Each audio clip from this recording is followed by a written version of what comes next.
Hello ಸ್ನೇಹಿತರೆ, ನಮಸ್ಕಾರ. Welcome back to Shobhita creations. Friends, ನಾನು ಇವತ್ತು ನೋಡಿ ಈ ರೀತಿ ಥ್ರೆಡ್ ಪೈಪಿಂಗ್ ಮಾಡಿ ಹಾಗೆ ಹೀಗೆ ಇನ್ವಿಸಿಬಲ್ ಜಿಪ್ ನ ಯಾವ ರೀತಿ ನಾವು ಈ ಫ್ರಾಕಿಗೆ ಅಟ್ಯಾಚ್ ಮಾಡ್ತೀವಿ ಅನ್ನೋದ್ರ ಸಂಪೂರ್ಣ ಮಾಹಿತಿನ ಕೊಡ್ತಾ ಇದ್ದೀನಿ. ಈ ತರ ತುಂಬಾನೇ ಈಸಿ ಮೆಥಡ್ ನಲ್ಲಿ ತೋರಿಸ್ಕೊಡ್ತಾ ಇದ್ದೀನಿ. ಜಿಪ್ ಅಟ್ಯಾಚಿಂಗ್ ಅಂತ ಅಂದಿದ ತಕ್ಷಣ ಸ್ವಲ್ಪ ಭಯ ಪಡ್ತಾರೆ, ಚೆನ್ನಾಗಿ ಬರತ್ತಾ ಬರಲ್ವಾ ಅಂತ. ತುಂಬಾನೇ ಈಸಿ ಮೆಥಡ್ ನಲ್ಲಿ ನಾನು ಇವತ್ತು ಈ ವಿಡಿಯೋದಲ್ಲಿ ನಿಮ್ಗೆ ತಿಳಿಸ್ಕೊಡ್ತಾ ಇದ್ದೀನಿ. ಸೊ ಸಂಪೂರ್ಣವಾಗಿ ವಿಡಿಯೋ ನೋಡಿ, ಅವಾಗ ನಿಮ್ಗೆನೆ ಗೊತ್ತಾಗತ್ತೆ ಎಷ್ಟು ಈಸಿ ಮೆಥಡ್ ನಲ್ಲಿ ನಾವು ಜಿಪ್ ನ ಅಟ್ಯಾಚ್ ಮಾಡಬಹುದು ಅಂತ. ಹಾಗೇನೆ ನೆಕ್ ಅಲ್ಲಿ ಕೆಲವೊಂದ್ಸರಿ ತುಂಬಾನೇ ಬ್ರಾಡ್ ಆಗತ್ತೆ, ಡೀಪ್ ಆಗತ್ತೆ, ಈ ತರ ಎಲ್ಲ ಪ್ರಾಬ್ಲಮ್ಸ್ ಬರುತ್ತೆ. ಒಂದು ಮಗುಗೆ ಅಂತ ಆಯ್ತು ಅಂತಂದ್ರು ಒಂದು ಬೇಬಿ ಫ್ರಾಕ್ ಗೆ ಯಾವ ರೀತಿ ಮಾಡೋದು ಅನ್ನೋದನ್ನ ತಿಳಿಸ್ಕೊಡ್ತಾ ಇದ್ದೀನಿ. ವಿಡಿಯೋ ನೋಡ್ಬೇಕಾದ್ರೆ ಎಲ್ಲೂ ಸ್ಕಿಪ್ ಮಾಡದೆ ಆದಷ್ಟು ಸಬ್ಸ್ಕ್ರೈಬ್ ಮಾಡ್ಕೊಂಡೆ ವಿಡಿಯೋ ನೋಡಿ. ಈ ವಿಡಿಯೋ ನಿಮ್ಗೆಲ್ಲ ಖಂಡಿತ ಇಷ್ಟ ಆಗತ್ತೆ. ಇಷ್ಟ ಆಗೋದ್ರಿಂದ ಲೈಕ್ ಮಾಡಿ, ಅಲ್ಲದೆ ನಿಮ್ ಫ್ಯಾಮಿಲಿ, ಫ್ರೆಂಡ್ಸ್, ರಿಲೇಟಿವ್ಸ್ ಗೆ ಆದಷ್ಟು ವಿಡಿಯೋನ ಶೇರ್ ಮಾಡಿ. ಫ್ರೆಂಡ್ಸ್, ಬನ್ನಿ ಫ್ರೆಂಡ್ಸ್, ಇವತ್ತಿನ ವಿಡಿಯೋನ ಸ್ಟಾರ್ಟ್ ಮಾಡೋಣ. ನೋಡಿ ಫ್ರೆಂಡ್ಸ್, ಈಗ ನಾನಿಲ್ಲಿ ಲೈನಿಂಗ್ ಮತ್ತೆ ಮೈನ್ ಫ್ಯಾಬ್ರಿಕ್ ನ ಈ ರೀತಿಯಾಗಿ ಇಟ್ಟು ಗುಂಪಿನಿಂದ ಲಾಕ್ ಮಾಡಿದ್ದೀನಿ. ಇದು ನೋಡಿ ಮೇಲ್ಗಡೆ ಬರುತ್ತೆ, ಇದು ಒಳಗಡೆ. ನಾನು ಲೈನಿಂಗ್ ನ ಈ ಕಡೆಗೆ ಇಟ್ಟು ನೀಟಾಗಿ ಈ ರೀತಿಯಾಗಿ ಲಾಕ್ ನ ಮಾಡಿದ್ದೀನಿ. ಹಾಗೆ ಫುಲ್ ಲೆಂತ್ ತೋರಿಸ್ತಾ ಇದ್ದೀನಿ. ಹಾಗೆ ಚೆಸ್ಟ್ ನೋಡಿ 11 ಬರುತ್ತೆ, ಅಂದ್ರೆ ಆಫ್ 11 ಬರುತ್ತೆ. ಸೊ ಶೋಲ್ಡರ್ನು ಅಷ್ಟೇ ನೋಡಿ ಈ ರೀತಿಯಾಗಿ ನಾನು ಕಟ್ನ ಮಾಡ್ಕೊಂಡಿದ್ದೀನಿ. ಇಲ್ಲಿ ನೆಕ್ ವಿಡ್ತ್ ಅನ್ನೋದು ತುಂಬಾನೇ ಇಂಪಾರ್ಟೆಂಟ್ ಆಗುತ್ತೆ. ನೋಡಿ 3.5 ಅಷ್ಟು ಬರುತ್ತೆ. ಇಷ್ಟು ನನಗೆ ಮಾರ್ಜಿನ್ಗೆ ಸಾಕಾಗತ್ತೆ. ಈ ಎಕ್ಸ್ಟ್ರಾನ ನಾನು ಬಿಟ್ಕೊಂಡಿದ್ದೀನಿ ಏನಕ್ಕೆ ಅಂತಂದ್ರೆ ಫಿನಿಶಿಂಗ್ ಮಾಡ್ಬೇಕಾದ್ರೆ ಇದನ್ನೇ ನಾನು ನೀಟಾಗಿ ಫೋಲ್ಡ್ ಮಾಡೋದಕ್ಕೋಸ್ಕರ ಈ ರೀತಿಯಾಗಿ ಎಕ್ಸ್ಟ್ರಾನ ಬಿಟ್ಕೊಂಡಿದ್ದೀನಿ. ಇದೇ ರೀತಿಯಾಗಿ ಫ್ರಂಟು ಮತ್ತೆ ಬ್ಯಾಕು ಎರಡನ್ನು ನಾವು ಇದೇ ರೀತಿಯಾಗಿ ಗುಂಪಿನ ಹಾಕಿ ಲಾಕ್ ನ ಮಾಡ್ಕೊಳ್ಳಿ. ನಾನು ಫಸ್ಟ್ ತೋರಿಸಿದ್ದು ಬ್ಯಾಕು, ಹೀಗೆ ತೋರಿಸ್ತಾ ಇರೋದು ಇದು ಫ್ರಂಟ್. ನೆಕ್ ಅಲ್ಲಿ ಸ್ವಲ್ಪ ಡಿಫ್ರೆನ್ಸಸ್ ಬರುತ್ತೆ. ಫ್ರಂಟಿಗೂ ಬ್ಯಾಕಿಗೂ ಸ್ವಲ್ಪ ನಾವೇನಾದ್ರೂ ಶೋಲ್ಡರ್ ಜಾಯಿನ್ ಮಾಡ್ತೀವಿ ಅಂದ್ರೆ 2.5 ಇಂದ 3 ಇಂಚಷ್ಟು ಫ್ರಂಟ್ ಅಲ್ಲಿ ಬರುತ್ತೆ, 2 ಇಂಚಷ್ಟು ಬ್ಯಾಕ್ ಅಲ್ಲಿ ಬರುತ್ತೆ. ಸೊ ನೀಟಾಗಿ ಇಲ್ಲಿ ನೀವು ಬ್ಯಾಕ್ ಫ್ರಂಟ್ ಅನ್ನೋದನ್ನ ಮೆನ್ಷನ್ ಮಾಡ್ಕೊಳ್ಳಿ, ಅವಾಗ ನಿಮ್ಗೆ ಕನ್ಫ್ಯೂಸ್ ಅನ್ನೋದಾಗಲ್ಲ. ಸೊ ಈ ರೀತಿಯಾಗಿ ನೀವು ಮಾರ್ಕ್ ಎಲ್ಲ ಮಾಡ್ಕೊಂಡು ಆದ್ಮೇಲೆ ನೀಟಾಗಿ ಒಂದು ಸ್ಟಿಚ್ ನ ಹಾಕೊಳ್ಳಿ. ಏನಕ್ಕೆ ಅಂದ್ರೆ ನಾವು ಲೈನಿಂಗ್ ನ ಮಾತ್ರ ಪರ್ಫೆಕ್ಟ್ ಆಗಿ ಕಟ್ ನ ಮಾಡ್ಕೊಂಡಿರೋದನ್ನ ನೋಡ್ತಾ ಇದ್ದೀರಾ ಅಲ್ವಾ. ಮೇನ್ ಫ್ಯಾಬ್ರಿಕ್ ನ ನಾನು ಯಾವುದೇ ರೀತಿಯಾಗಿ ಕಟ್ ನ ಮಾಡ್ಕೊಂಡಿಲ್ಲ. ಹಾಗಾಗಿ ನೀವು ನೀಟಾಗಿ ಲೈನಿಂಗ್ ನ ನೋಡಿ ಈ ರೀತಿಯಾಗಿ ಹಿಡಿದು ನೀಟಾಗಿ ಅದ್ರ ಬಾಡಿ ಫುಲ್ ಸ್ಟಿಚ್ ನ ಹಾಕೊಂಡು ನೆಕ್ಸ್ಟ್ ನೀವು ಎಕ್ಸಸ್ ಏನಿದೆ ಇದನ್ನೆಲ್ಲ ಟ್ರಿಮ್ ಮಾಡ್ಕೊಂಡ್ರೆ ನಿಮ್ಗೆ ಪರ್ಫೆಕ್ಟ್ ಆಗಿ ಬರುತ್ತೆ. ಮತ್ತೆ ತುಂಬಾನೇ ನೀಟಾಗಿ ಕೂತ್ಕೊಳ್ಳುತ್ತೆ. ಶೇಪ್ಸ್ ಎಲ್ಲಾನು ಅಷ್ಟೇ. ಈಗ ಒಂದ್ ಶೇಪ್ ಜಾಸ್ತಿ ಕಟ್ ಮಾಡಿರ್ತೀರಾ, ಒಂದ್ ಶೇಪ್ ಕಮ್ಮಿ ಕಟ್ ಮಾಡಿರ್ತೀರಾ, ಆತರ ಎಲ್ಲ ಆದಾಗ ಇಲ್ಲಿ ಜಾಯಿನ್ ಮಾಡೋದಕ್ಕೆ ಕಷ್ಟ ಆಗತ್ತೆ, ವೇರಿಯೇಷನ್ ಕೂಡ ಬರುತ್ತೆ. ಸೊ ಹಾಗಾಗಿ ಈ ರೀತಿಯಾಗಿ ನೀವು ಮಾಡ್ಕೊಳ್ಳೋದ್ರಿಂದ ತುಂಬಾನೇ ಈಸಿ ಮೆಥಡ್ ನಲ್ಲಿ ಹಾಗೇನೆ ಲೈನಿಂಗ್ ಮತ್ತೆ ಮೇನ್ ಫ್ಯಾಬ್ರಿಕ್ ಒಂದೇ ಈಕ್ವಲ್ ಅಲ್ಲಿ ನಿಮ್ಗೆ ಸ್ಟಿಚ್ ಆಗತ್ತೆ, ತುಂಬಾನೇ ಪರ್ಫೆಕ್ಟ್ ಆಗಿ ಕೂತ್ಕೊಳ್ಳುತ್ತೆ. ನೋಡಿ ಫ್ರೆಂಡ್ಸ್, ಈ ರೀತಿಯಾಗಿ ನೀವು ಸ್ಟಿಚ್ ಮಾಡ್ಕೊಂಡ್ ಆದ್ಮೇಲೆ ಇಷ್ಟ ಆಗಿದೆ ಅಲ್ಲ, ಇಲ್ಲಿ ನೆಕ್ ನಾವು ಮಾರ್ಕ್ ಮಾಡ್ಕೊಂಡಿದೀವಲ್ಲ, ನೆಕ್ ಅಲ್ಲೂ ಅಷ್ಟೇ ನೀಟಾಗಿ ಒಂದು ಸ್ಟಿಚ್ ನ ಹಾಕೊಳ್ಳಿ. ಇಲ್ಲಿ ಸ್ಟಿಚ್ ಹಾಕ್ಬೇಕಾದ್ರೂ ಕೂಡ ಅಷ್ಟೇ ನೋಡಿ, ಈಗ ಎಡ್ಜ್ ಇಂದ ತಗೊಂಡಿದ್ದೀನಲ್ವಾ, ಈ ಎಡ್ಜ್ ಇಂದ ತಗೊಂಡಿದ್ದೀನಿ ಅಂದ್ರೆ ಈ ಸೈಡ್ ಎಂಡ್ ಮಾಡ್ಬೇಕಾದ್ರೆ ಅದೇ ಎಡ್ಜಿಗೆ ಕರೆಕ್ಟ್ ಆಗಿ ಎಂಡ್ ಮಾಡ್ಕೊಳ್ಳಿ. ಒಂದ್ ಸೈಡ್ ಒಳಗೆ ಒಂದ್ ಸೈಡ್ ಹೊರಗೆ ತರ ತಗೋಬೇಡಿ. ಯಾಕಂದ್ರೆ ನಾವು ಮಾರ್ಕಿಂಗ್ ಚಾಕ್ ನಲ್ಲಿ ಮಾರ್ಕ್ ಮಾಡಿರೋದ್ರಿಂದ ಇಲ್ಲಿ ಸ್ವಲ್ಪ ಒಂದ್ ಸ್ಮಾಲ್ ಸ್ಪೇಸಿಂಗ್ ಬರುತ್ತೆ.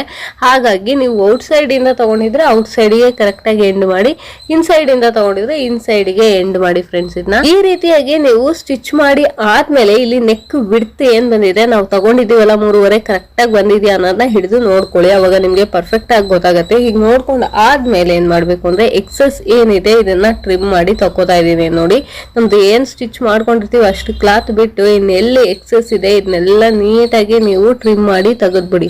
ತೆಗ್ದಾಗ ನಿಮ್ಗೆ ನೀಟಾಗಿ ಕೂತ್ಕೊಳ್ಳುತ್ತೆ. ಮತ್ತೆ ಫಿನಿಶಿಂಗ್ ಅಷ್ಟೇ ತುಂಬಾನೇ ಚೆನ್ನಾಗಿ ಬರುತ್ತೆ, ನೀಟಾಗಿ ಕೂಡ ಕಾಣುತ್ತೆ. ಯಾಕಂದ್ರೆ ನಾವು ನೀಟಾಗಿ ಇದ್ದಾಗ್ಲೇ ನಮ್ಗೆ ಯಾವ್ದೇ ಕೆಲಸ ಮಾಡೋದಕ್ಕೂ ಖುಷಿ ಅನ್ನೋದಿರೋದು. ಸ್ವಲ್ಪ ಗಲೀಜಾಗಿತ್ತು ಅಂತ ಅನ್ಬೋದು, ಅಥವಾ ಥ್ರೆಡ್ಸ್ ಎಲ್ಲ ಹಾಗೆ ಬಿಟ್ಟಿರ್ತೀರಾ, ಎಕ್ಸಸ್ ಕ್ಲಾತ್ ಬಿಟ್ಟಿರ್ತೀರಾ ಅಂದಾಗ ನೋಡ್ದಾಗ್ಲೇನೆ ಆಕ್ವರ್ಡ್ ಆಗಿ ಕಾಣೋದ್ರಿಂದ ನಿಮ್ಗೆ ಅಷ್ಟು ಇಂಟ್ರೆಸ್ಟ್ ಅನ್ನೋದು ಕ್ರಿಯೇಟ್ ಆಗಲ್ಲ. ಸೊ ಹಾಗಾಗಿ ಆದಷ್ಟು ಎಷ್ಟಾಗುತ್ತೆ ಅಷ್ಟು ನೀಟಾಗಿ ಇದನ್ನೆಲ್ಲ ನೀವು ಮಾಡ್ಕೊಂಡ್ರೆ ತುಂಬಾನೇ ಪರ್ಫೆಕ್ಟ್ ಆಗಿ ಬರುತ್ತೆ. ಈಗ ನೋಡಿದ್ರಲ್ಲ, ಈಗ ಎರಡು ಫ್ರಂಟ್ ಬ್ಯಾಕ್ ಎರಡನ್ನೂ ರೆಡಿ ಮಾಡಿದೀನಿ. ಈಗ ನೋಡಿ 1/4 ಇಂಚಷ್ಟು ಹೀಗೆ ಮಾರ್ಕ್ ಮಾಡಿದೀನಿ. ಇಲ್ಲಿ ನೆಕ್ ಹತ್ರ ಈ ರೀತಿಯಾಗಿ ನೀವು ಕಟ್ನ ಮಾಡ್ಬೇಕು. ಒಂದು 1/4 ಇಂಚಷ್ಟು ಕಚ್ಚಾ ಬಿಟ್ಟು ಕಟ್ ಮಾಡಿ. ನಿಮ್ ಕಣ್ಣಂದಾಜಲ್ಲೇ ಬಿಡ್ತೀನಿ ಅಂದ್ರೆ ಹಾಗೆ ಬೇಕಾದ್ರೂ ಬಿಡ್ಬೋದು, ನಿಮ್ಗೆ ಗೊತ್ತಾಗ್ಲಿ ಅಂತ ನಾನು ಇಲ್ಲಿ ಮಾರ್ಕ್ ನ ಮಾಡಿ ಕಟ್ನ ಮಾಡ್ತಾ ಇದೀನಿ. ಫ್ರೆಂಡ್ಸ್, ನೋಡಿ ಫ್ರೆಂಡ್ಸ್, ಈ ರೀತಿಯಾಗಿ ನೀವು ಫ್ರಂಟ್ ಮತ್ತು ಬ್ಯಾಕ್ ಎರಡು ರೆಡಿ ಮಾಡಿ ಆದ್ಮೇಲೆ ಒಂದ್ಸರಿ ನೆಕ್ ನ ನೋಡ್ಕೊಳ್ಳಿ, ನೆಕ್ ಡೀಪ್ ಕರೆಕ್ಟ್ ಆಗಿದೆಯಾ ಅಂತ, ವೇರಿಯೇಷನ್ ಆಗ್ಬಾರ್ದು. ಸೊ ನೆಕ್ ಡೀಪ್ ನ ನೀಟಾಗಿ ನೋಡ್ಕೊಂಡಾದ್ಮೇಲೆ ನೋಡಿ ಇಲ್ಲಿ ಬ್ಯಾಕಿಗೆ ಹೀಗೆ ಸೆಂಟರ್ ಅಲ್ಲಿ ಮಾರ್ಕ್ ನ ಮಾಡಿ ಹೀಗೆ ಕಟ್ ನ ಮಾಡ್ಕೋತಾ ಇದೀನಿ. ನೋಡಿ ಫ್ರೆಂಡ್ಸ್, ಹೀಗೆ ಓಪನ್ ಮಾಡಿ ಆದ್ಮೇಲೆ ನೋಡಿ ಹೀಗೆ ಲೈನಿಂಗ್ ನ ಒಂದ್ ಸೈಡ್ ಗೆ ಫೋಲ್ಡ್ ಮಾಡಿ ಸ್ಟಿಚ್ ನ ಹಾಕೋಬೇಕು. ಫಸ್ಟ್ ಲೈನಿಂಗ್ ಏನಿದೆ ಇದು ಸಪ್ರೇಟ್ ತರ ಮಾಡ್ಕೊಂಡು ನೋಡಿ, ಲೈನಿಂಗ್ ಮತ್ತೆ ಮೇನ್ ಫ್ಯಾಬ್ರಿಕ್ ಸಪರೇಟ್ ಮಾಡ್ಕೊಂಡು ಲೈನಿಂಗ್ ಗೆ ಫಸ್ಟ್ ಒಂದು ಸಿಂಗಲ್ ಫೋಲ್ಡ್ ಮಾಡಿ ಸ್ಟಿಚ್ ನ ಹಾಕೊಳ್ಳಿ, ನೀಟಾಗಿ ಹಾಕೊಳ್ಳಿ. ಒಂದ್ 1/4 ಇಂಚಷ್ಟು ಫೋಲ್ಡ್ ನ ಮಾಡಿ ಹಾಕೊಂಡಾದ್ಮೇಲೆ ನೋಡಿ ಇಲ್ಲಿ ವೆಲ್ವೆಟ್ ಕ್ಲಾತ್ ಏನಿದೆ, ಈ ವೆಲ್ವೆಟ್ ಕ್ಲಾತ್ ನು ಅಷ್ಟೇ ಸಪರೇಟ್ ಆಗಿ ನೀವು ಸ್ಟಿಚ್ ಮಾಡ್ಕೋಬೇಕು. ಒಟ್ಟಿಗೆ ಇಟ್ಟು ಫೋಲ್ಡ್ ಮಾಡಿ ಸ್ಟಿಚ್ ಮಾಡೋದಲ್ಲ, ನೋಡ್ಕೊಳ್ಳಿ ಒಂದೇ ಸಮ ಬರಬೇಕು ಲೈನಿಂಗ್ ಮತ್ತೆ ಮೇನ್ ಫ್ಯಾಬ್ರಿಕ್ ಎರಡೂನು. ಯಾಕಂದ್ರೆ ಒಂದ್ ಸೈಡ್ ಫೋಲ್ಡಿಂಗ್ ಜಾಸ್ತಿ ಒಂದ್ ಸೈಡ್ ಫೋಲ್ಡಿಂಗ್ ಕಮ್ಮಿ ಆಯ್ತು ಅಂದ್ರೂ ನಿಮ್ಗೆ ಪರ್ಫೆಕ್ಟ್ ಆಗಿ ಬರಲ್ಲ. ಆದ್ರೆ ಸಪರೇಟ್ ಆಗಿ ಈಗ ನಾವು ಫಸ್ಟ್ ಲೈನಿಂಗ್ ನ ಸ್ಟಿಚ್ ಮಾಡ್ಕೊಂಡಿದೀವಿ, ಈಗ ಇಲ್ಲಿ ನಾನು ವೆಲ್ವೆಟ್ ನ ಸ್ಟಿಚ್ ಮಾಡ್ಕೋತಾ ಇದೀನಿ. ನೋಡಿ ಸೇಮ್ ಆಸ್ ಇಟ್ ಇಸ್, ಅಲ್ಲಿ ಫೋಲ್ಡ್ ಆಯ್ತು ಅಂತ ಅಂದ್ರು ನೀಟಾಗಿ ಸಮಕ್ಕೆ ಬರಬೇಕು. ಆ ರೀತಿಯಾಗಿ ಇಟ್ಕೊಂಡು ನೀವು ಒಂದು ಸ್ಟಿಚ್ ನ ಹಾಕೊಳ್ಳಿ. ತುಂಬಾನೇ ಈಸಿ ಮೆಥಡ್ ನಲ್ಲಿ ತೋರಿಸ್ತಾ ಇದೀನಿ ಫ್ರೆಂಡ್ಸ್. ಈ ರೀತಿ ಈಸಿ ಮೆಥಡ್ ಅಲ್ಲಿ ನೀವು ಜಿಪ್ ನ ಒಂದ್ಸರಿ ಅಟ್ಯಾಚ್ ಮಾಡಿದ್ರೆ ನಿಮ್ಗೆ ಯಾವ್ದಕ್ ಬೇಕಾದ್ರೂ ಅಟ್ಯಾಚ್ ಮಾಡೋದಕ್ಕೆ ತುಂಬಾನೇ ಕಾನ್ಫಿಡೆನ್ಸ್ ಅನ್ನೋದು ಬರುತ್ತೆ. ತುಂಬಾ ಚೆನ್ನಾಗಿ ನೀವು ಅಟ್ಯಾಚ್ ಮಾಡಬಹುದು. ಹೀಗ್ ಮಾಡಿ ಆದ್ಮೇಲೆ ನೋಡಿ ಇಲ್ಲಿ ಜಿಪ್ ನ ಇಡ್ತಾ ಇದೀನಿ. ನೋಡಿ ಈ ಎರಡರ ಮಧ್ಯ ಅಂದ್ರೆ ಲೈನಿಂಗ್ ಮತ್ತೆ ಮೇನ್ ಫ್ಯಾಬ್ರಿಕ್ ಈ ಎರಡರ ಮಧ್ಯಕ್ಕೆ ಜಿಪ್ ನ ಹೀಗೆ ಇಟ್ಕೋತಾ ಇದೀನಿ. ಹಾಗೆ ಟಾಪ್ ಅಲ್ಲಿ ಸ್ವಲ್ಪ ಬಿಡಿ ಜಿಪ್ ಅನ್ನೋದು, ಯಾಕಂದ್ರೆ ಫಿನಿಶಿಂಗ್ ಗೆ ಬೇಕಾಗತ್ತೆ ಅಂತ. ನೋಡಿ ಈ ರೀತಿಯಾಗಿ ನೀವು ಒಂದು ಗುಂಪಿನ ಹಾಕೊಂಡ್ಬಿಡಿ. ಗುಂಪಿನ ಹಾಕೊಂಡಾಗ ಏನಾಗುತ್ತೆ, ನಿಮ್ಗೆ ಜರ್ಗಲ್ಲ, ಸ್ಟಿಚ್ ಹಾಕೋದಕ್ಕೆ ತುಂಬಾನೇ ಈಸಿ ಆಗತ್ತೆ. ನೋಡಿ ಟಾಪ್ ಇಂದನು ಬಾಟಮ್ ತನಕನು ನೀಟಾಗಿ ಈ ರೀತಿಯಾಗಿ ನೀವು ಲೈನಿಂಗ್ ಮತ್ತೆ ಮೇನ್ ಫ್ಯಾಬ್ರಿಕ್ ಒಳಗಡೆ ಈ ರೀತಿಯಾಗಿ ಸೇರಿಸಿ ನೋಡಿ. ಈಗ ನಾನಿಲ್ಲಿ ತುದಿಗೆ ಸ್ಟಿಚ್ ನ ಹಾಕ್ತಾ ಇದೀನಿ. ನೋಡಿ ಸ್ಟಿಚ್ ಹಾಕ್ತಾ ನೀವು ಹಾಕಿರೋ ಗುಂಪಿನ ಏನಾರು ಇತ್ತು ಅಂದ್ರೆ ಗುಂಪಿನ ನೀಟಾಗಿ ರಿಮೂವ್ ಮಾಡ್ಕೊಂಡು ಸ್ಟಿಚ್ ನ ಹಾಕೊಂತ ಬನ್ನಿ. ತುಂಬಾನೇ ಪರ್ಫೆಕ್ಟ್ ಆಗಿ ಬರುತ್ತೆ. ಆದಷ್ಟು ಎಡ್ಜಿಗೆ ಸ್ಟಿಚ್ ಹಾಕಿ ನೀಟಾಗಿ ಕೂತ್ಕೊಳ್ಳುತ್ತೆ. ನೋಡಿ ಈ ರೀತಿಯಾಗಿ ಬರುತ್ತೆ. ಈಗ ನಾನು ಫಸ್ಟ್ ಲೈನಿಂಗಿಗೆ ಮಾತ್ರ ಈ ಜಿಪ್ ನ ಅಟ್ಯಾಚ್ ಮಾಡ್ತಾ ಇದ್ದೀನಿ. ಮೇನ್ ಫ್ಯಾಬ್ರಿಕ್ ಅದೇ ರೀತಿಯಾಗಿ ಇದೆ, ಯಾಕಂದ್ರೆ ನೀಟಾಗಿ ಕೂತ್ಕೊಳ್ಳುತ್ತೆ. ಎರಡು ಒಟ್ಟಿಗೆ ಇಟ್ಟು ಸ್ಟಿಚ್ ಹಾಕ್ಬೇಕು ಅಂತ ಅಂದಾಗ ನಿಮ್ಗೆ ಏನಾಗುತ್ತೆ, ಜಾರುತ್ತೆ ಅಂತ ಹೇಳ್ತಾ ಇರ್ತೀರಾ, ಪರ್ಫೆಕ್ಟ್ ಆಗಿ ಕೂರ್ಸಲ್ಲ ನೀವು. ಹಾಗಾಗಿ ಇದು ಈಸಿ ಮೆಥಡ್ ಆಗುತ್ತೆ ಅಂತ ಅನ್ಕೊಂತೀನಿ. ನಾನು ಈ ಕ್ಲಾಸಸ್ ಎಲ್ಲ ಮಾಡ್ಬೇಕಾದ್ರೆ ಈ ರೀತಿ ಮೆಥಡ್ಸ್ ನ ಹೇಳ್ಕೊಡೋದು, ಯಾಕಂದ್ರೆ ನಮ್ಗೆ ಅಂದ್ರೆ ಒಂದು ಗ್ರಿಪ್ ಇರುತ್ತೆ, ನಾವು ಸ್ಟಿಚ್ ಹಾಕ್ಬೋದು. ಸೊ ಹಾಗಾಗಿ ಈಗ ನೋಡಿ ನಾನಿಲ್ಲಿ ಸ್ಟಿಚ್ ನ ಒಂದ್ ಸೈಡಿಗೆ ಹಾಕಿದೀವಲ್ಲ ಅದೇ ರೀತಿಯಾಗಿ ಈಗ ಇನ್ನೊಂದ್ ಸೈಡ್ ಲೈನಿಂಗಿಗೆ ಕೂಡ ಸ್ಟಿಚ್ ಹಾಕೋದಕ್ಕಿಂತ ಮುಂಚೆ ನೋಡಿ ಈ ರೀತಿಯಾಗಿ ಗುಂಪಿನ ಮತ್ತೆ ಇನ್ನೊಂದು ಗಮನ ಇಟ್ಟು ನೋಡ್ಕೋಬೇಕು ಫ್ರೆಂಡ್ಸ್. ಯಾಕಂದ್ರೆ ಒಂದು ಜಿಪ್ಗೂ ಇನ್ನೊಂದು ಜಿಪ್ಗೂ ವೇರಿಯೇಷನ್ ಅಲ್ಲಿ ನೀವು ಸ್ಟಿಚ್ ನ ಹಾಕ್ಬೇಡಿ. ಈ ಟಾಪ್ ಅಲ್ಲಿ ಸ್ವಲ್ಪ ಉಳಿಸ್ತೀವಲ್ಲ ಅದನ್ನು ಅಷ್ಟೇ ಎರಡೂ ಸೈಡ್, ಈ ಸೈಡ್ ಏನ್ ಬಂದಿರುತ್ತೆ ಎರಡಕ್ಕೂ ಈಕ್ವಲ್ ಆಗಿ ಬರೋ ರೀತಿಯಲ್ಲಿ ಹೀಗೆ ಹಿಡಿದು ಸ್ಟಿಚ್ ನ ಹಾಕ್ಬೇಕು. ಯಾಕಂದ್ರೆ ಒಂದ್ ಕಡೆ ಜಾಸ್ತಿ ಒಂದ್ ಕಡೆ ಕಮ್ಮಿ ಬಂದ್ರೆ ನಿಮ್ಗೆ ಅಷ್ಟು ಪರ್ಫೆಕ್ಟ್ ಆಗಿ ಕೂತ್ಕೊಳ್ಳಲ್ಲ. ಜಿಪ್ ಅನ್ನೋದು ಅಪ್ ಅಂಡ್ ಡೌನ್ ತರ ಬರುತ್ತೆ. ಸೊ ಹಾಗಾಗಿ ನೀವು ಇಲ್ಲಿ ಸ್ಟಿಚ್ ಹಾಕ್ಬೇಕಾದ್ರೆ ನೀಟಾಗಿ ನೋಡ್ಕೊಂಡು ಸ್ಟಿಚ್ ಹಾಕಿ. ಮತ್ತೆ ಎಕ್ಸಸ್ ಕಚ್ಚಾ ಏನ್ ಬಂದಿರುತ್ತೆ ಅದು ಕೂಡ ಈಕ್ವಲ್ ಆಗಿ ಬರೋ ತರ ನೋಡ್ಕೊಳ್ಳಿ. ಹಾಗೆ ಜಿಪ್ ಅಲ್ಲೂ ಅಷ್ಟೇ ನೀವು ಜಿಪ್ ಓಪನ್ ಹೇಗೆ ಬರಬೇಕು ಅನ್ನೋದನ್ನ ನೋಡ್ಕೊಳ್ಳಿ. ನೋಡಿ ಈ ರೀತಿಯಾಗಿ ಈಗ ಎರಡು ಸೈಡ್ ಸ್ಟಿಚ್ ಹಾಕಿದೀನಿ. ಹಾಕಾದ್ಮೇಲೆ ಇಲ್ಲಿ ಏನಾದ್ರೂ ತಡಿಯುತ್ತಾ ಅಥವಾ ಸಿಗಾಕೊಳುತ್ತಾ ಅನ್ನೋದನ್ನ ನೀಟಾಗಿ ನೀವು ಜಿಪ್ ಹಾಕಿ ತೆಗೆದು ಒಂದೆರಡು ಸರಿ ನೋಡ್ಕೊಳ್ಳಿ. ನೋಡ್ಕೊಂಡ್ರೆ ನಿಮ್ಗೆ ಗೊತ್ತಾಗತ್ತೆ ಫಿನಿಶಿಂಗ್ ಯಾವ ರೀತಿ ಬಂದಿದೆ ಅಂತ.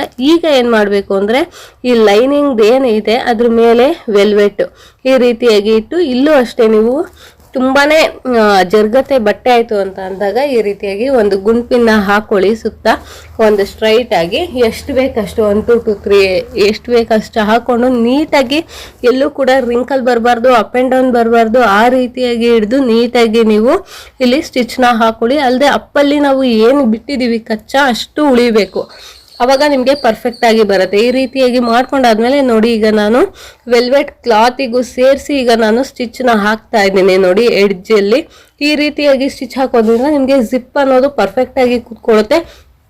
ಎಲ್ಲೂ ಕೂಡ ಒಂಥರ ಜರ್ಗುತ್ತೆ ಅನ್ನೋ ತರ ಇರಲ್ಲ, ಪರ್ಫೆಕ್ಟ್ ಆಗಿ ಕೂತ್ಕೊಳ್ಳುತ್ತೆ. ನೋಡಿ ಈ ರೀತಿಯಾಗಿ ನೀವು ಸ್ಟಿಚ್ ನ ಮಾಡೋದ್ರಿಂದ. ನೋಡಿ ಫ್ರೆಂಡ್ಸ್, ಈಗ ಇಲ್ಲಿ ವೆಲ್ವೆಟ್ ಮೇಲೆ ಸ್ಟಿಚ್ ಹಾಕ್ಬೇಕಾದ್ರೆ ಸ್ವಲ್ಪ ಬಟ್ಟೆ ದಪ್ಪ ಆಗುತ್ತಲ್ಲ, ಸ್ವಲ್ಪ ಜರುಗ್ತಾ ಇರುತ್ತೆ. ಸ್ವಲ್ಪ ನೀಟಾಗಿ ನೋಡ್ಕೊಂಡು ನೀವು ಸ್ಟಿಚ್ ನ ಹಾಕಾದ್ಮೇಲೆ ಒಂದ್ಸರಿ ನೋಡ್ಕೊಳ್ಳಿ ಜಿಪ್ ನ ಎಳೆದು ನೀಟಾಗಿ ಬರುತ್ತಾ ಬರಲ್ವಾ ಅಂತ. ನೋಡಿ ಈಗ ನಾನು ಎರಡೂ ಸೈಡ್ ವೆಲ್ವೆಟಿಗೆ ಸ್ಟಿಚ್ ಹಾಕಾಗಿದೆ. ನೋಡಿ ಏನ್ ಪರ್ಫೆಕ್ಟ್ ಆಗಿ ಬರುತ್ತೆ, ಎಲ್ಲೂ ನಿಮ್ಗೆ ಹಿಡಿತಾ ಇರಲ್ಲ. ನೀಟಾಗಿ ಓಪನ್ ಅಂಡ್ ಕ್ಲೋಸ್ ನ ತುಂಬಾನೇ ಪರ್ಫೆಕ್ಟ್ ಆಗಿ ಮಾಡ್ಬೋದು. ಹಾಗೆ ಎಡ್ಜಸ್ ಅಷ್ಟೇ ನೋಡ್ತಾ ಇದ್ದೀರಲ್ಲ ಯಾವ ರೀತಿ ಬಂದಿದೆ ಅಂತ. ಟಾಪ್ ಅಲ್ಲೂ ಅಷ್ಟೇ ಈಗ ಏನ್ ಮಾಡ್ಬೇಕು ಅಂದ್ರೆ ಈ ಜಿಪ್ ಕಾಣ್ತಾ ಇದ್ದಂಗೆ ಮಾಡೋದಕ್ಕೆ ನೋಡಿ ಈ ರೀತಿಯಾಗಿ ಕ್ಲಾತ್ ನ ತಗೊಂಡಿದ್ದೀನಿ. ಉದ್ದ ಒಂದು 12.5-13 ಇಂಚ್ ಇದೆ. ಇಲ್ಲಿ ನನಗೆ ಹೆಚ್ಚು ಕಡಿಮೆ 1.25 ಇಂಚ್ ಬರುತ್ತೆ. ಸೊ ಇಲ್ಲಿ ನೋಡಿ ಒಂದು 1/4 ಇಂಚ್ ಅಷ್ಟು ಒಳಗಡೆ ಹೋಗೋ ರೀತಿಯಲ್ಲಿ ಇಲ್ಲಿ ನಾನು ಸಿಂಗಲ್ ಫೋಲ್ಡ್ ಅಲ್ಲಿ ಇಟ್ಕೊಂಡು ಈ ರೀತಿಯಾಗಿ ಒಂದು ಸ್ಟಿಚ್ ನ ಹಾಕೋತಾ ಇದೀನಿ. ಹಾಗೆ ಒಂದ್ ಸೈಡ್ ಕ್ಲೋಸ್ ಕೂಡ ಮಾಡ್ಕೋಬಹುದು, ಕ್ಲೋಸ್ ಮಾಡಿಲ್ಲ ಅಂದ್ರೂ ನಡೆಯುತ್ತೆ ಫ್ರೆಂಡ್ಸ್. ಸೊ ಈಗ ಇದನ್ನ ನಾನು ಉಲ್ಟಾ ಮಾಡ್ಕೋತಾ ಇದ್ದೀನಿ. ನೋಡಿ ಈ ರೀತಿಯಾಗಿ ನೀವು ಉಲ್ಟಾ ಮಾಡ್ಕೋಬೇಕು. ಹೀಗೆ ಉಲ್ಟಾ ಮಾಡ್ಕೊಂಡಿದ್ನ ಸಮಕ್ಕೆ ಇಟ್ಕೊಳ್ಳಿ. ಹಾಗೆ ಎಡ್ಜಸ್ ಎಲ್ಲ ನೀಟಾಗಿ ಬರೋ ರೀತಿಯಲ್ಲಿ ಉಲ್ಟಾ ಮಾಡ್ಕೊಳ್ಳಿ. ಹೇಗೆ ಎಕ್ಸಸ್ ಏನಾದ್ರು ಇತ್ತು ಅಂದ್ರೆ ಟ್ರಿಮ್ ಮಾಡಿ. ನೋಡಿ ಈ ರೀತಿಯಾಗಿ ನಾನು ರೆಡಿನ ಮಾಡ್ಕೊಂಡಿದ್ದೀನಿ. ಹೀಗೆ ರೆಡಿ ಮಾಡಿರೋದನ್ನ ನೋಡಿ ಇಲ್ಲಿ ನಾನೀಗ ಅಟ್ಯಾಚ್ ಮಾಡಿದ್ರೆ ನಿಮ್ಗೆ ಇಲ್ಲಿ ಜಿಪ್ ಅನ್ನೋದು ನೀಟಾಗಿ ಕೂತ್ಕೊಳ್ಳುತ್ತೆ, ಹಾಗೆ ಕಾಣೋದು ಇಲ್ಲ. ನೋಡಿ ಈಗ ಇಲ್ಲಿ ನಾನು ಒಂದು ಸ್ಟಿಚ್ ಹೇಗ್ ಬಂದಿದೆಯಲ್ಲ ಅದ್ರ ಮೇಲೆ ಕೂರಿಸ್ತಾ ಇದ್ದೀನಿ ಈ ಕ್ಲಾತ್ ನ. ಈ ರೀತಿಯಾಗಿ ಕೂರ್ಸೋದ್ರಿಂದನೂ ಹೇಳದ್ನಲ್ಲ ತುಂಬಾನೇ ಪರ್ಫೆಕ್ಟ್ ಆಗಿ ನಿಮ್ಗೆ ರೆಡಿಮೇಡ್ ಫಿನಿಶಿಂಗ್ ಯಾವ ರೀತಿ ಬಂದಿರತ್ತೆ ಈ ಜಿಪ್ ಅಟ್ಯಾಚ್ ಅಲ್ಲಿ ಫ್ರಾಕ್ ಗಳಲ್ಲಿ, ಅದೇ ರೀತಿಯಾಗಿ ನಾನೀಗ ಇಲ್ಲಿ ಅಟ್ಯಾಚ್ ಮಾಡೋದನ್ನ ತೋರಿಸ್ತಾ ಇದ್ದೀನಿ. ನೋಡಿ ಈ ರೀತಿಯಾಗಿ. ಹಾಗೆ ಇಲ್ಲಿ ನೀವು ಈ ಜಿಪ್ ಏನಿರುತ್ತೆ ಇಲ್ಲಿ ನೀವು ಸ್ಟಿಚ್ ಹಾಕೋದಕ್ಕೆ ಆಗಲ್ಲ. ಸೊ ಹಾಗಾದಾಗ ನೋಡಿ ಈ ತರ ಓಪನ್ ಮಾಡ್ಬಿಟ್ಟು ನೀವು ಸ್ಟಿಚ್ ನ ಹಾಕೊಳ್ಳಿ, ಅವಾಗ ಪರ್ಫೆಕ್ಟ್ ಆಗಿ ಕೂತ್ಕೊಳ್ಳುತ್ತೆ. ಇಲ್ಲ ಅಂದಾಗ ಏನಾಗುತ್ತೆ, ನೀಡಲ್ ಕಟ್ ಆಗೋ ಚಾನ್ಸಸ್ ಜಾಸ್ತಿ ಇರುತ್ತೆ. ಅದು ಜಿಪ್ ಏನಿದೆ ಅದ್ರ ಮೇಲೆ ನೀಡಲ್ ಕೂತ್ಕೊಳ್ಳೋದ್ರಿಂದ ಕಟ್ ಆಗೋ ಚಾನ್ಸಸ್ ಜಾಸ್ತಿ ಇರುತ್ತೆ. ಹಾಗಾಗಿ ನೋಡ್ಕೊಂಡು ಕೂರಿಸಿ, ಅವಾಗ ಪರ್ಫೆಕ್ಟ್ ಆಗಿ ಬರುತ್ತೆ. ಹಾಗೆ ನೋಡ್ತಾ ಇದ್ದೀರಲ್ಲ ಸ್ಟಿಚಿಂಗ್ ಯಾವ ರೀತಿ ಕೂತಿದೆ ಅಂತ, ಇಲ್ಲೇ ಅಟ್ಯಾಚ್ ಆಗಿತ್ತೇನೋ ಅನ್ನೋ ರೀತಿಯಲ್ಲಿ ಕೂತಿರುತ್ತೆ, ಮತ್ತೆ ಪರ್ಫೆಕ್ಟ್ ಆಗಿ ಕಾಣುತ್ತೆ ಲುಕಿಂಗ್ ಕೂಡ. ಹಾಗೆ ನಿಮ್ದು ಜಿಪ್ ನ ಒಂದ್ಸರಿ ನೋಡ್ಕೊಳ್ಳಿ, ಓಪನ್ ಅಂಡ್ ಕ್ಲೋಸ್ ಪರ್ಫೆಕ್ಟ್ ಆಗಿದೆಯಾ, ಏನಾದ್ರು ಡಿಫಾಲ್ಟ್ಸ್ ಇದೆಯಾ, ಏನು ಎತ್ತ ಎಲ್ಲ ಒಂದ್ಸರಿ ನೀಟಾಗಿ ನೀವು ನೋಡ್ಕೊಂಡಾಗ ನಿಮ್ಗೆನೆ ಗೊತ್ತಾಗತ್ತೆ. ಈಗ ನೋಡಿ ಇಲ್ಲಿ ಲಾಕ್ ನ ಮಾಡ್ಬೇಕು. ಇಲ್ಲಿ ಲಾಕ್ ಮಾಡಿದ್ರೆ ನಿಮ್ಗೆ ಇದು ನೀಟಾಗಿ ಪರ್ಫೆಕ್ಟ್ ಆಗಿ ಕ್ಲೋಸ್ ಇನ್ವಿಸಿಬಲ್ ಜಿಪ್ ನೀಟಾಗಿ ಕೂತ್ಕೊಳ್ಳುತ್ತೆ. ಹಾಗೆ ಇಲ್ಲೂ ಅಷ್ಟೇ ನೀಟಾಗಿ ರಫ್ ಹೊಡಿರಿ. ಇಲ್ಲಿ ಎಕ್ಸೆಸ್ ನೋಡ್ತಾ ಇದ್ದೀರಲ್ಲ ಜಿಪ್ ಹತ್ರ, ಇಲ್ಲಿ ಎಲ್ಲ ಎಷ್ಟು ಎಕ್ಸೆಸ್ ಇದೆ ಇದನ್ನೆಲ್ಲ ನೀಟಾಗಿ ಟ್ರಿಮ್ ಮಾಡಿ ತೆಗೆದ್ಬಿಡಿ, ಅವಾಗ ನಿಮ್ಗೆ ಪರ್ಫೆಕ್ಟ್ ಆಗಿ ಕೂತ್ಕೊಳ್ಳುತ್ತೆ. ಇಷ್ಟು ನೀವು ರೆಡಿ ಮಾಡಿ ಆದ್ಮೇಲೆ ನೋಡಿ ಇಲ್ಲಿ ನೆಕ್ ಹತ್ರ ನಾನು ಮಾರ್ಕ್ ಮಾಡಿರೋದು ಕಾಣಿಸ್ತಾ ಇದೆಲ್ಲ, ನೋಡಿ ಈ ರೀತಿಯಾಗಿ ಇಲ್ಲಿ ಶೇಪ್ ಔಟ್ ಎಲ್ಲ ಆಗ್ಬಾರ್ದು. ನೋಡಿ ನೀಟಾಗಿ ಈ ರೀತಿಯಾಗಿ ನೀವು ಫಸ್ಟ್ ಒಂದು ಸ್ಟಿಚ್ ನ ಹಾಕೊಳ್ಳಿ, ನೀಟಾಗಿ ಸ್ಟಿಚ್ ಹಾಕೊಳ್ಳಿ. ಸ್ಟಿಚ್ ಹಾಕಾದ್ಮೇಲೆ ಎರಡೂ ಸೈಡಿಗೂ ಅಷ್ಟೇ, ಈಗ ಏನ್ 2 ಸೈಡ್ ಜಿಪ್ ಅಟ್ಯಾಚ್ ಮಾಡಿದೀವಲ್ಲ ಎರಡೂ ಸೈಡ್ ಸಮ ಬರಬೇಕು. ಒಂದ್ ಕಡೆ ಜಾಸ್ತಿ ಒಂದ್ ಕಡೆ ಕಮ್ಮಿ ಬಂದ್ರೆ ನಿಮ್ಗೆ ಲುಕಿಂಗ್ ಅನ್ನೋದು ಹೋಗುತ್ತೆ. ಸೊ ಹಾಗಾಗಿ ನೋಡಿ ಈ ರೀತಿಯಾಗಿ ಫಸ್ಟ್ ಒಂದು ನೆಕ್ಗೆ ನಾವು ಈ ರೀತಿ ಒಂದು ಸ್ಟಿಚ್ ನ ಹಾಕೋಬೇಕು, ಅವಾಗ ಜಿಪ್ ಎಲ್ಲ ನೀಟಾಗಿ ಪರ್ಫೆಕ್ಟ್ ಆಗಿ ಕುತ್ಕೊಳ್ಳುತ್ತೆ. ನಮ್ಗೆ ಫಿನಿಶಿಂಗ್ ಮಾಡೋದಕ್ಕೆ ತುಂಬಾನೇ ಈಸಿ ಆಗುತ್ತೆ ಫ್ರೆಂಡ್ಸ್.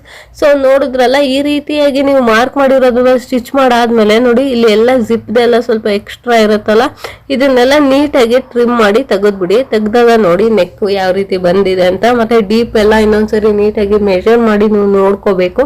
ನೋಡ್ಕೊಂಡಾಗ ಪರ್ಫೆಕ್ಟ್ ಆಗಿ ಇರುತ್ತೆ. ಈ ರೀತಿ ಪರ್ಫೆಕ್ಟ್ ಆಗಿ ನಾವು ಸ್ಟಿಚ್ ಮಾಡಾದ್ಮೇಲೆ ನೋಡಿ ಇಲ್ಲಿ ಫ್ರಂಟ್ ಬ್ಯಾಕ್ ಎರಡೂ ಸೇರಿಸಿ ಇಲ್ಲಿ ಭುಜಕ್ಕೆ ನೀಟಾಗಿ ಸ್ಟಿಚ್ ಹಾಕೊಳ್ಳಿ.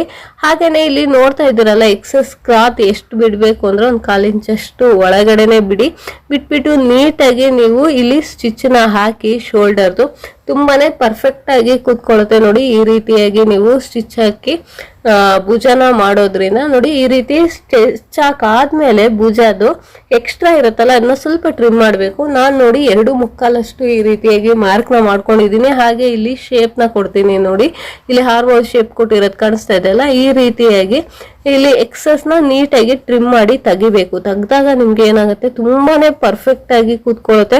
ಮತ್ತೆ ಎಲ್ಲೂ ಶೋಲ್ಡರ್ ಜಾಯಿನ್ ಆಗ್ಬಾರ್ದು ಅಂದ್ರೆ ನೆಕ್ ವಿಡ್ತ್ ಕೂಡ ಮ್ಯಾಟರ್ ಆಗುತ್ತೆ. ಸ್ವಲ್ಪ ನೋಡ್ಕೊಂಡು ನೀವು ಕಟಿಂಗ್ ಅನ್ನೋದನ್ನ ಮಾಡ್ಬೇಕಾಗತ್ತೆ. ಸ್ವಲ್ಪ ವೇರಿಯೇಷನ್ ಇತ್ತೆ, ಅದಕ್ಕೋಸ್ಕರ ನೋಡಿ ಇಲ್ಲಿ ನೀಟಾಗಿ ಇನ್ನೊಂದ್ಸರಿ ನೀಟಾಗಿ ಟ್ರಿಮ್ ಮಾಡಿ ತೆಗಿತಾ ಇದೀನಿ. ಈಗ ನೆಕ್ಸ್ಟ್ ಈ ಸೈಡ್ ಹಾರ್ಮೋಲ್ಗೂ ಕೂಡ ಅದೇ ರೀತಿಯಾಗಿ ಮಾಡ್ಬೇಕು. ಹಾಗೇನೆ ಭುಜ ಒಂದೇ ಸಮ ಬರೋ ತರ ನೋಡ್ಕೊಳ್ಳಿ. ಈಗ ಇಲ್ಲಿ ನೆಕ್ ಫಿನಿಶಿಂಗು ಹಾಗೆ 1.25 ಇಂಚು ನನ್ಗೆ ಭುಜ ಬರುತ್ತೆ, ಹಾಗೆ ಇಲ್ಲಿ 1/4 ಇಂಚಷ್ಟು ನಿಮ್ಗೆ ಸ್ಲೀವ್ ಅಟ್ಯಾಚಿಂಗ್ ಗೆ ಬರುತ್ತೆ. ಈಗ ಒಂದ್ಸರಿ ನಾವು ಭುಜ ಅಟ್ಯಾಚ್ ಮಾಡಿ ಆದ್ಮೇಲೆ ಇನ್ನೊಂದ್ಸರಿ ನೀಟಾಗಿ ಸ್ಟಿಚ್ ನ ಹಾಕ್ಬೇಕಾಗತ್ತೆ. ಚೆನ್ನಾಗಿ ಸ್ವಲ್ಪ ರಫ್ ಹೊಡಿಬೇಕಾಗತ್ತೆ. 2-3 ಸರಿ ರಫ್ ಹೊಡೆದ್ರೆ ನಿಮ್ಗೆ ಅಷ್ಟು ನೀಟಾಗಿ ಕೂತ್ಕೊಳ್ಳುತ್ತೆ, ಎಲ್ಲೂ ಯಾವುದೇ ತರ ಇದೆಲ್ಲ ಆಗಲ್ಲ. ಹಾಗೇನೆ ಇಲ್ಲಿ ಭುಜದ ಹತ್ರ ಸ್ವಲ್ಪ ಓವರ್ಲಾಕ್ ಮಾಡಿದ್ರೆ ನಿಮ್ಗೆ ಫಿನಿಶಿಂಗ್ ಅನ್ನೋದು ತುಂಬಾನೇ ಚೆನ್ನಾಗಿ ಬರುತ್ತೆ. ಈಗ ಇಲ್ಲಿ ನೋಡಿ ಒಂದ್ ಸೈಡಿಗೆ ಸ್ಲೀವ್ ಅಟ್ಯಾಚ್ ಮಾಡ್ತೀವಲ್ಲ ಅದಕ್ಕೆ ಅಂತ ಇಲ್ಲಿ ನಾನು ಮಾರ್ಕ್ನ ಮಾಡ್ಕೊಂಡಿದ್ದೀನಿ ಒಂದು 1/4 ಇಂಚಷ್ಟು. ಅಷ್ಟನ್ನ ಕರೆಕ್ಟಾಗಿ ನೀವು ಇಲ್ಲಿ ಒಂದು ಸ್ಟಿಚ್ ಹಾಕೊಂಡ್ರೆ ಅದ್ರ ಪಕ್ಕಕ್ಕೆ ನೀವು ಸ್ಲೀವ್ ಅಟ್ಯಾಚ್ ಮಾಡಿದ್ರೆ ನಿಮಗೆ ಪರ್ಫೆಕ್ಟಾಗಿ 1/4 ಇಂಚಿಗೆ ಕೂತ್ಕೊಳ್ಳುತ್ತೆ. ಹಾಗೆ ಲುಕಿಂಗ್ ಕೂಡ ಚೆನ್ನಾಗಿ ಬರುತ್ತೆ, ಕಚ್ಚ ಕೂಡ ಉಳಿದಿರುತ್ತೆ, ನಿಮಗೆ ತುಂಬಾನೇ ಪರ್ಫೆಕ್ಟ್ ಆಗಿ ಕಾಣಿಸುತ್ತೆ ಫ್ರೆಂಡ್ಸ್. ಸೊ ಹಾಗಾಗಿ ನೋಡಿ ಈ ರೀತಿಯಾಗಿ ಒಂದು ಸ್ಟಿಚ್ ಹಾಕೊಂಡ್ರೆ ನಿಮಗೆ ಸ್ಲೀವ್ ಅಟ್ಯಾಚ್ ಮಾಡ್ಬೇಕಾದ್ರೆ ಇಲ್ಲಿಗೆ ಅಟ್ಯಾಚ್ ಮಾಡೋದಕ್ಕೆ ಕರೆಕ್ಟಾಗಿ ಕಚ್ಚಾ ಈಕ್ವಲ್ ಆಗಿ ಬರುತ್ತೆ. ಸೊ ಈಗ ನಾವು ನೆಕ್ ಫಿನಿಶಿಂಗ್ ಮಾಡ್ಕೊಳ್ಳೋದಕ್ಕೆ ನೋಡಿ ಕ್ರಾಸ್ ಪೀಸ್ನ ಈ ರೀತಿಯಾಗಿ ತಗೊಂಡಿದ್ದೀನಿ. ಹಾಗೆ ನಾಟ್ ಹಾಕೊಂತಾ ಇದ್ದೀನಿ ನಾನು ಥ್ರೆಡ್ ಪೈಪಿಂಗ್ ಮಾಡ್ಕೊಳ್ಳೋದಕ್ಕೆ ಅಂತ. ನೋಡಿ ಈ ರೀತಿಯಾಗಿ ನಾನು ರೆಡಿ ಮಾಡ್ಕೊಂಡು ಈಗ ಇಲ್ಲಿ ನಾವು ಎಡ್ಜಿಗೆ ಸ್ಟಿಚ್ ನ ಹಾಕ್ಬೇಕು. ಸ್ಟಿಚ್ ಹಾಕಿದಾಗ ನಿಮ್ಗೆ ಥ್ರೆಡ್ ಪೈಪಿಂಗ್ ಅನ್ನೋದು ತುಂಬಾನೇ ಪರ್ಫೆಕ್ಟ್ ಆಗಿ ಕೂತ್ಕೊಳ್ಳುತ್ತೆ. ಇಲ್ಲಿ ಥ್ರೆಡ್ ಪೈಪಿಂಗ್ ಮಾಡ್ಬೇಕಾದ್ರೆ ಎಳಿಬೇಡಿ ಫ್ರೆಂಡ್ಸ್, ಆದಷ್ಟು ಈಸಿಯಾಗಿ ನೀವು ಕ್ಲಾತ್ ನ ಮೂವ್ ಮಾಡ್ತಾ ಬನ್ನಿ, ಅವಾಗ ನಿಮ್ಗೆ ರಿಂಕಲ್ಸ್ ಅನ್ನೋದು ಬರಲ್ಲ. ತುಂಬಾ ಹೇಳಿದ್ರೆ ರಿಂಕಲ್ ಅನ್ನೋದು ಬರ್ತಾ ಇರುತ್ತೆ. ನೋಡಿದ್ರಲ್ಲ ಈ ರೀತಿಯಾಗಿ ಕ್ರಾಸ್ ಪೀಸ್ ನಾವು ರೆಡಿ ಮಾಡ್ಕೊಂಡಿದೀವಲ್ಲ, ನೋಡಿ ಈ ಎಂಡ್ ಏನಿದೆ ಇಲ್ಲಿಗೆ ಫೋಲ್ಡ್ ಮಾಡ್ಕೊಳ್ಳಿ. ಹಾಗೆ ಕಚ್ಚಾ ನಮ್ಗೆ ಒಳಗಡೆ ಹೋಗ್ಬೇಕು. ಆ ರೀತಿಯಾಗಿ ಇಟ್ಕೊಂಡು ನೀಟಾಗಿ ನೀವು ಇಲ್ಲಿ ಏನು ಸ್ಟಿಚ್ ಹಾಕೊಂಡಿದ್ದೀರಲ್ಲ ನೆಕ್ ಹತ್ರ ಅಲ್ಲಿಗೆ ಕರೆಕ್ಟ್ ಆಗಿ ಒಂದು ಬಿಟ್ಟು ಅಲ್ಲಿಗೆ ಸ್ಟಿಚ್ ಹಾಕ್ತಾ ಬನ್ನಿ. ಅವಾಗ ನೆಕ್ ಡೀಪ್ ಕೂಡ ಕರೆಕ್ಟ್ ಆಗುತ್ತೆ, ಬ್ರಾಡ್ ಕೂಡ ಕರೆಕ್ಟ್ ಆಗುತ್ತೆ, ಮತ್ತೆ ಲುಕಿಂಗ್ ಕೂಡ ಅಷ್ಟೇ ತುಂಬಾನೇ ಚೆನ್ನಾಗಿ ಕಾಣಿಸುತ್ತೆ ನಿಮ್ಗೆ. ಈ ರೀತಿಯಾಗಿ ನೀವು ಸ್ಟಿಚ್ ನ ಮಾಡೋದ್ರಿಂದ ಹಾಗೆ ಥ್ರೆಡ್ ಪೈಪಿಂಗ್ ಅಷ್ಟೇ ತುಂಬಾನೇ ಫಿನಿಶಿಂಗ್ ತುಂಬಾ ಚೆನ್ನಾಗಿ ಬರುತ್ತೆ ಫ್ರೆಂಡ್ಸ್. ಅಲ್ಲದೆ ಹೀಗೆ ನೆಕ್ ಹತ್ರ ಥ್ರೆಡ್ ಫಿನಿಶಿಂಗ್ ಮಾಡ್ಬೇಕಾದ್ರೆ ತುಂಬಾನೇ ಈಸಿ ಮೆಥಡ್ ನಲ್ಲಿ ತೋರಿಸ್ತಾ ಇದ್ದೀನಿ ನಿಮ್ಗೆ. ಇದನ್ನ ಕೂಡ ಅಷ್ಟೇ ನೀವು ತುಂಬಾನೇ ಈಸಿ ಮೆಥಡ್ ನಲ್ಲಿ ಥ್ರೆಡ್ ಪೈಪಿಂಗ್ ಈಗೆಲ್ಲ ಫ್ಯಾಷನ್ ಆಗಿರೋದ್ರಿಂದ ತುಂಬಾನೇ ಈಸಿ ಮೆಥಡ್ ನ ಹುಡುಕ್ತಾ ಇರ್ತಾರೆ. ಸೊ ಹಾಗಾಗಿ ನಾನು ಈ ಮೆಥಡ್ ನಲ್ಲಿ ತೋರಿಸ್ತಾ ಇದ್ದೀನಿ. ನೋಡಿ ಈ ರೀತಿಯಾಗಿ ನಿಮ್ಗೆ ಭುಜ ಆಗ್ಬೋದು, ಯಾವುದೇ ಆಗ್ಬೋದು, ನಿಮ್ಗೆ ಎಲ್ಲಿ ಈ ರೀತಿ ಪೈಪಿಂಗ್ ಬೇಕು ಅಂದ್ರೆ ನೋಡಿ ಈ ರೀತಿಯಾಗಿ ಹಿಡಿದು ನೀಟಾಗಿ ಒಂದು ಸ್ಟಿಚ್ ನ ಮಾಡಿ. ಹಾಗೇನೆ ಇಲ್ಲಿ ನೋಡಿ ಎಂಡಿಂಗ್ ಅಲ್ಲಿ ನೀಟಾಗಿ ಈ ರೀತಿಯಾಗಿ ಕವರ್ ಅನ್ನೋದನ್ನ ಮಾಡಿ. ಈ ರೀತಿ ಕವರ್ ಮಾಡೋದ್ರಿಂದ ಏನಾಗುತ್ತೆ ನೆಕ್ ಫಿನಿಶಿಂಗು ತುಂಬಾನೇ ಚೆನ್ನಾಗಿ ಬರುತ್ತೆ, ಲುಕಿಂಗ್ ಕೂಡ ಅಷ್ಟೇ ತುಂಬಾ ಚೆನ್ನಾಗಿ ಬರುತ್ತೆ. ಸೊ ನೋಡಿದ್ರಲ್ಲ ಈ ರೀತಿಯಾಗಿ ನೀವು ಸ್ಟಿಚ್ ಮಾಡಾದ್ಮೇಲೆ ನೋಡಿ ಇಲ್ಲಿ ಎಕ್ಸೆಸ್ ಕ್ಲಾತ್ ಏನಿದೆ ಇದನ್ನೆಲ್ಲ ಸ್ವಲ್ಪ ನೀಟಾಗಿ ಟ್ರಿಮ್ ಮಾಡಿ ತೆಗಿರಿ. ತೆಗೆದಾದ್ಮೇಲೆ ನೋಡಿ ಈ ರೀತಿಯಾಗಿ ಸಣ್ಣದಾಗಿರುತ್ತಲ್ಲ ಇಲ್ಲಿಗೆ ನೀವು ಈ ರೀತಿಯಾಗಿ ನ್ಯಾಚ್ನ ಹಾಕಿ, ಯಾಕಂದ್ರೆ ಟರ್ನ್ ಮಾಡಿ ಸ್ಟಿಚ್ ಹಾಕೋದಕ್ಕೆ ತುಂಬಾನೇ ಈಸಿ ಆಗುತ್ತೆ ಅಂತ.